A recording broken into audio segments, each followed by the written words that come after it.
Hi friends, மாயா Seenu serial சூப்பரான promo வந்திருக்கு. நம்ம அதை பற்றி தான் அந்த வீடியோக்குள்ளே பார்க்க போகிறோம். வாங்க நம்ம வீடியோக்குள்ளே போகலாம்.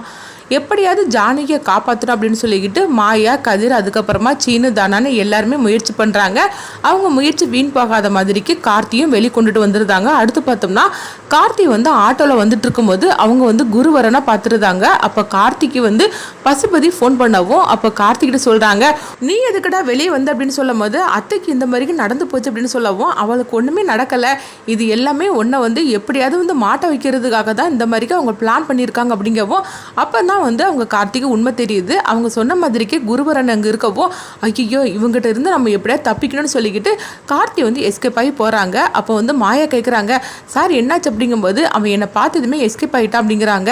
அவன் ஆட்டோவில் தான் போயிட்டு இருக்கிறான், அவனை விடக்கூடாது அப்படின்னு சொல்லிட்டு ஆளுக்கு பார்த்தோம்னா எல்லாருமே கார்த்தியை பிடிக்கிறதுக்காக ஃபாலோ பண்ணிட்டு போயிட்டு இருக்கவும் அப்போ மாயாவும் கதிரும் பைக்கில் போகிறாங்க. அந்த மாதிரி நேரத்தில் கார்த்தி ஆட்டோவில் வரவும் அவங்க எதிர்க்க வரவும் அவங்க பார்த்துருந்தாங்க. பார்த்ததுமே கார்த்தி அந்த ஆட்டோவில் போகிறா அப்படின்னு சொல்லும்போது கார்த்தி ஐயோ இவங்க நம்மளை பிடிச்சிடக்கூடாது அப்படின்னு சொல்லிட்டு கார்த்தி இறங்கி அங்கே ஓடுறாங்க.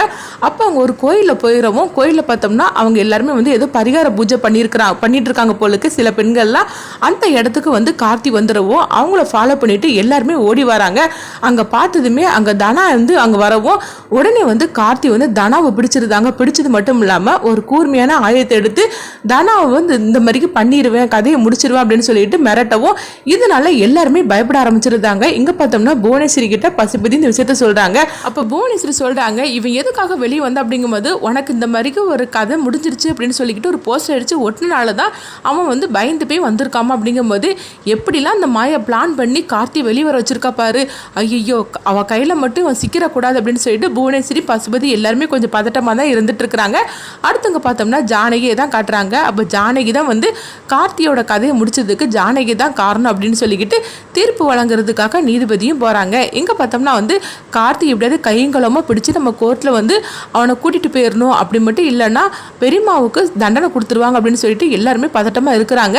கார்த்தி இங்கே பார்த்தோம்னா தனாவை பிடிச்சி வச்சுக்கிட்டு ஒழுங்கு மரியாதை இங்கேருந்து போயிருங்க, அப்படி இல்லைன்னா நான் தனாவோட கதையை முடிச்சிருவோம் அப்படின்னு சொல்லிட்டு அவங்க மிரட்டிட்டு இருக்கவும் எல்லாருக்கும் என்ன பண்ணுறதுன்னு தெரியல.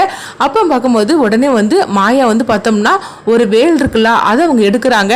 வேலை எடுத்து மாயா அப்படி காட்டவும் தனாவுக்கு புரிஞ்சிருது. தனா பார்த்தோம்னா பக்கத்தில் ஒருத்தங்க வேல் வச்சிருக்கிறாங்க. அந்த வேலை எடுத்து தனா கார்த்தியோட காலில் குத்திரவும் அப்படியே கீழே விழுந்துருந்தாங்க. உடனே சீனுவும் கதிரும் அவங்கள பிடிச்சிருந்தாங்க. பிடிச்சது மட்டும் இல்லாமல் கார்த்தியை போட்டு அடின்னு அடிக்கிறாங்க. உனக்கு எவ்வளோ தைரியம் இருந்தால் உயிரோடு இருந்துக்கிட்டு உன் கதையை முடிச்சது எங்கள் அத்தைன்னு சொல்லிக்கிட்டு எங்கள் அத்தை மேலே பழியை போட்டுட்டு இந்த மாதிரிக்கு நாடகம் ஆடி இருப்பீங்க, உன்னை விடக்கூடாதுடா அப்படின்னு சொல்லி கார்த்தியை அழைச்சிட்டு போகிறாங்க. அடுத்தவங்க பார்த்தோம்னா ஜானகி தான் தப்பு பண்ணியிருக்கிறாங்க அப்படின்னு சொல்லிட்டு நீதிபதி தீர்ப்பை சொல்கிறதுக்காக போகும்போது கரெக்டான நேரத்தில் கார்த்தியை அழைச்சிட்டு வந்துருந்தாங்க கோர்ட்டுக்கு. கார்த்தியை பார்த்ததுமே எல்லாருமே அதிர்ச்சி அடைகிறாங்க.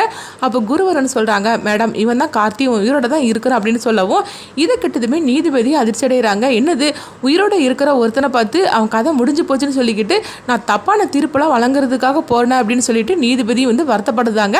அடுத்து பார்த்தோம்னா கார்த்தியை பார்த்ததுமே புவனேஸ்வரியும் பசுபதியும் அதிர்ச்சி அடைகிறாங்க. ஐயோ எது நடக்கக்கூடாதுன்னு நினச்சோன்னா அது நடந்துருச்சுதே, இவன் இப்போ வந்துட்டானே, இப்போ இவன் வந்தனால நம்ம எல்லாருமே மாட்டிடுவோமே, அது மட்டும் இல்லாமல் ஜானகியும் தப்பிச்சிருவாள்னு சொல்லிட்டு எல்லாருமே அதிர்ச்சி அடைகிறாங்க. அடுத்து பார்த்தோம்னா சீனு அவங்க ரகுராம் கிட்ட சொல்கிறாங்க, அதாவது மாமா எல்லா தப்பும் பண்ணினது கார்த்தி தான், அத்தைக்கும் மாயாவுக்கும் எந்த சம்மந்தமும் கிடையாது அப்படின்னு சொல்லவும் இது கேட்டதுமே ரகுராம் அதிர்ச்சி அடைகிறாங்க.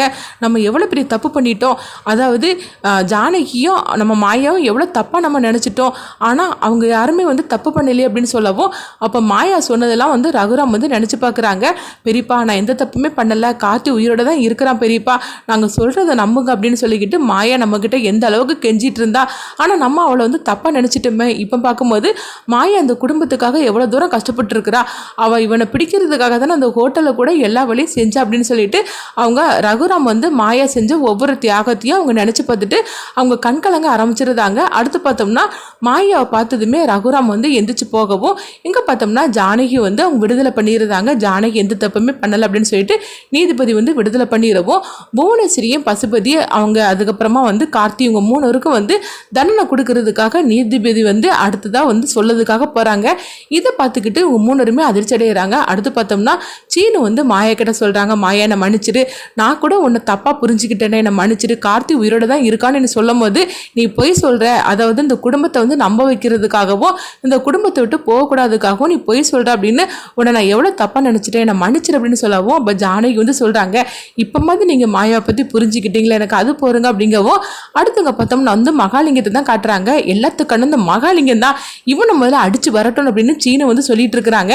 ஒழுங்கு மரியாதையும் உன் பொண்ணு வந்து வீட்டில் இருக்கிறா, உன் பொண்ணை அழைச்சிக்கிட்டு ஒழுங்கு மரியாதை இங்கிருந்து போயிரு, உண்மையை சொல்ல போனால் உன் பொண்ணுக்கு வந்து கண்ணு தெரிஞ்சாலும் தெரிஞ்சிருக்கலாம், நீ பொய் சொல்லி தான் கண்ணு தெரியாத மாதிரிக்கு நடிக்க வச்சிருக்கேன்னு கூட தெரியல அப்படின்னு அவங்க சீனு வந்து மகாலிங்கத்தை போட்டு வெளுத்து வாங்கிட்டு இருக்கிறாங்க. மகாலிங்கம் பார்த்தோம்னா துண்டக்கான துணியை கலன்னு சொல்லிட்டு அவங்க ஓட ஆரம்பிச்சிருந்தாங்க.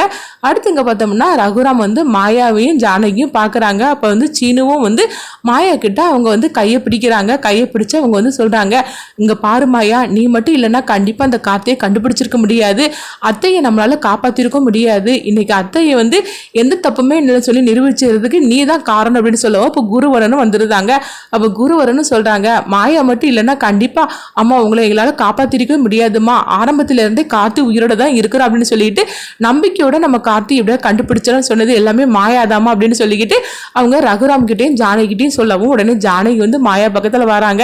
மாயா, இந்த குடும்பத்துக்காகவும் எனக்காகவும் தனாவுக்காகவும் நீ எவ்வளோ தூரம் நீ கஷ்டப்பட்டு இருக்கிறாமா, ஆனால் இன்னைக்கு ஒன்று எல்லாரும் புரிஞ்சுக்கிட்டு அவங்க வந்து உண்மையை சொல்லும் போது எனக்கு எவ்வளோ சந்தோஷமா இருக்கு தெரியுமா அப்படிங்கவும் அப்போ மாயா சொல்கிறாங்க, இந்த குடும்பத்தை பழி வாங்குறதுக்காக தான் இந்த புவனேஸ்வரி இந்த மாதிரிலாம் பண்ணுனா, ஆனால் அவளால் எதுவுமே செய்ய முடியாது அப்படின்னு சொல்லிக்கிட்டு மாயா சொல்லவும் அடுத்து பார்த்தோம்னா ஜானகி வந்து ரகுராம் கிட்ட சொல்கிறாங்க, என்னங்க மாயா நம்ம குடும்பத்துக்காகவும் நம்மளுக்காகவும் எவ்வளவோ செய்திருக்கிறா, அவளை நம்ம பொண்ணா ஏற்றுக்கிட்டுருந்தாங்க, நம்ம அவளுக்கு பண்ணுற நன்றி கடனா இருக்குன்னு சொல்கிறாங்க.